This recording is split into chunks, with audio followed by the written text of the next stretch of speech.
योना 1 अध्याय. अमित्तायाचा पुत्र योना याला परमेश्वराचे वचन प्राप्त झाले की उठ त्या मोठ्या निनवे शहरास जा व त्यांच्या विरुद्ध आरोळी कर, कारण त्यांची दुष्टता मज पुढे आली आहे. पण परमेश्वराच्या दृष्टी आड व्हावे म्हणून योना तार्शिशास निघाला. तार्शिशास पळून जाण्यास निघाला. तो याफोस गेला. तेथे त्याला तार्शिशास जाणारे जहाज आढळले. त्याने त्याचा उतारा दिला व परमेश्वराच्या दृष्टी आड व्हावे म्हणून त्यांच्याबरोबर जहाजात जाऊन बसला.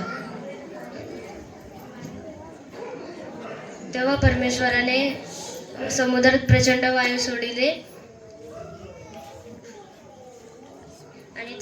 आणि ते इतके मोठे तुफान झाले की जहाज फुटण्याच्या लागास आले. खलाशी घाबरले व आपल्या देवतांचा धावा करू लागले. मग त्यांनी जहाज हलके करण्यासाठी त्यातील माल समुद्रात फेकून दिला. योना तर जहाजाच्या तळाशी जाऊन गाढ झोप घेत पडला होता.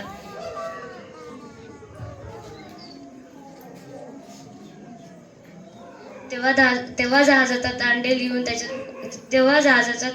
तांडेल त्याच्याजवळ येऊन म्हणाला, अरे उठ, झोप घेत काय पडलास? उठ व आपल्या देवाचा धावा कर. न जाणं तो देव आपल्याकडे लक्ष देईल, म्हणजे आपला नाश व्हावा याचा नाही. ते एकमेकास म्हटले की चला आपण चिठ्ठ्या पाडू, म्हणजे कोणामुळे हे संकट आम्हावर ओढवले हे आपणास कळेल. तेव्हा त्यांनी चिठ्ठ्या पाडली. तेव्हा योनाच्या नावाची चिठ्ठी निघाली.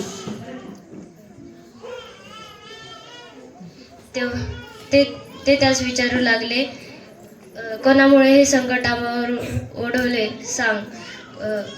तुझा धंदा काय? तू कुठून आलास? तुझा देश कोणता? तू कोणत्या लोकांपैकी आहेस?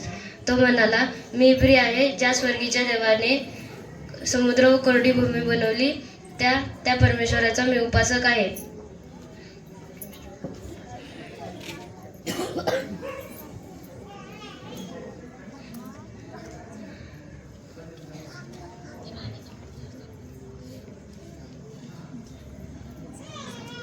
तेव्हा त्या माणसास अत्यंत भीती वाटली. ते त्यास विचारू लागले की हे तू काय केलेस? तो परमेश्वरासमोरून पळून चालला आहे हे त्यास कळले, कारण त्यानेच त्यास तसे सांगितले. ते त्याला विचारू लागले, समुद्र आमच्यासाठी शांत व्हावा म्हणून आम्ही तुझे काय करावे? समुद्र तर अधिक खवळत चालला होता. तो त्यास म्हणाला, मला उचलून समुद्रात फेकून द्या, म्हणजे हे समुद्र तुमच्यासाठी शांत होईल. कारण माझ्यामुळे हे मोठे संकट तुमच्यावर ओढवले आहे हे मला पक्के ठाऊक आहे. जहाज किनाऱ्याला लावण्यासाठी त्यातील माणसे वल्ली मारून थकली, पण त्यास ते साधेना, कारण समुद्र त्याचवर अधिक खवळत चालला होता. तेव्हा ते परमेश्वराचा धावा करत ते म्हणाले, हे परमेश्वरा, आम्ही तुला विनंती करतो की या माणसाच्या जीवामुळे आम्हाला मारू नको किंवा निर्दोष जीव घेण्याचा दोष आम्हास लादू नकोस, कारण तू परमेश्वर आहेस, तुला इष्ट ते तू करीतोस. तेव्हा त्यांनी योनाला धरून समुद्रात फेकून दिले. तेव्हा समुद्र खवळावयाचा राहिला. त्या माणसांना तर परमेश्वराचा फार धाक पडला. त्यांनी परमेश्वराला यज्ञ केले व नवसही केले. परमेश्वराने योनाला गिळण्यासाठी एक प्रचंड मत्स्य सिद्ध केला होता. योना त्या मत्स्याच्या पोटात 3 दिवस व 3 रात्र होता. मत्स्याच्या पोटातून योनाने आपला देव परमेश्वर याची प्रार्थना केली. तो म्हणाला, आपल्या संकटावस्थेत मी परमेश्वराचा धावा केला. तेव्हा त्याने माझा शब्द ऐकला. अधोलोकाच्या उदरातून मी आरोळी केला. तेव्हा तूने माझा शब्द ऐकला. तू मला डोहान समुद्राच्या पोटात टाकले. प्रवाहाने मला व्यापिले. तुझे सर्व लाटा व कल्लोळ मजून गेले. मी म्हणालो तुझे दृष्टी वेगळे मी म्हणालो तुझे दृष्टी वेगळे मला फेकून दिले आहे. तरी तुझ्या पवित्र मंदिराकडे मी पुन्हा डोळे लावीन. जलाने मला प्राण जाईपर्यंत व्यापिले, डोहाने मला चोह कोडून घेरिले, समुद्रातील शेवाळीने माझे डोके वेष्टिले. मी खाली पर्वतांच्या तळी गेलो होतो. पृथ्वीच्या अडसरांनी मला कायमचे करून टाकले होते. तरी परमेश्वरा, माझ्या देवा, तू गर्तेतून माझा जीव उद्धारिला आहेस. माझा जीव माझ्या ठाई व्याकुळ झाला होता. तेव्हा मी परमेश्वराचे स्मरण केले. माझी प्रार्थना तुझ्या पवित्र मंदिराकडे तुझ्याजवळ पोहोचली. जे निरर्थक मूर्तींना बसतात ते आपल्या दयागानात सोडून देतात.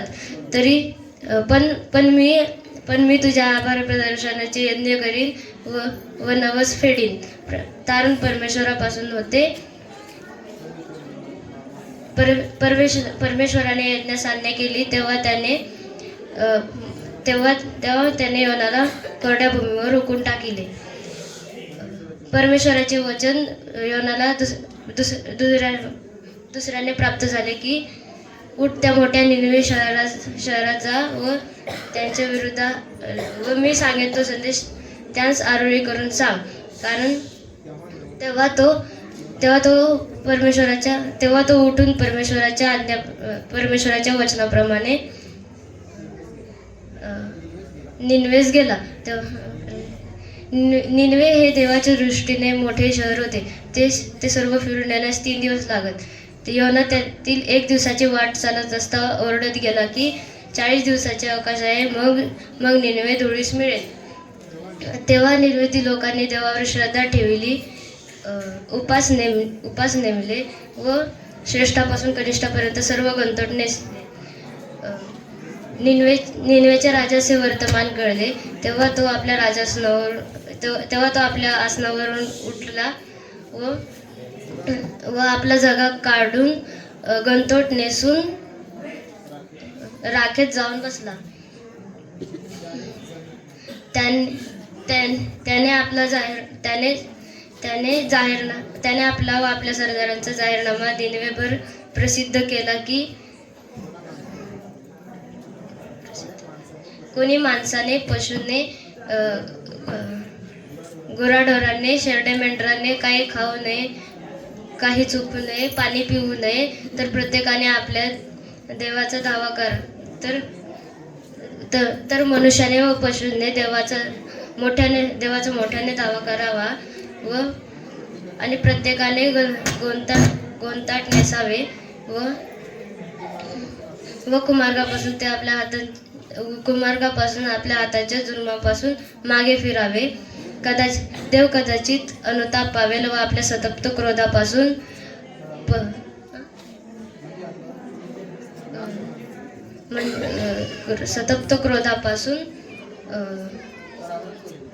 परावृत्त होईल, म्हणजे आपला नाश व्हावयाचा नाही.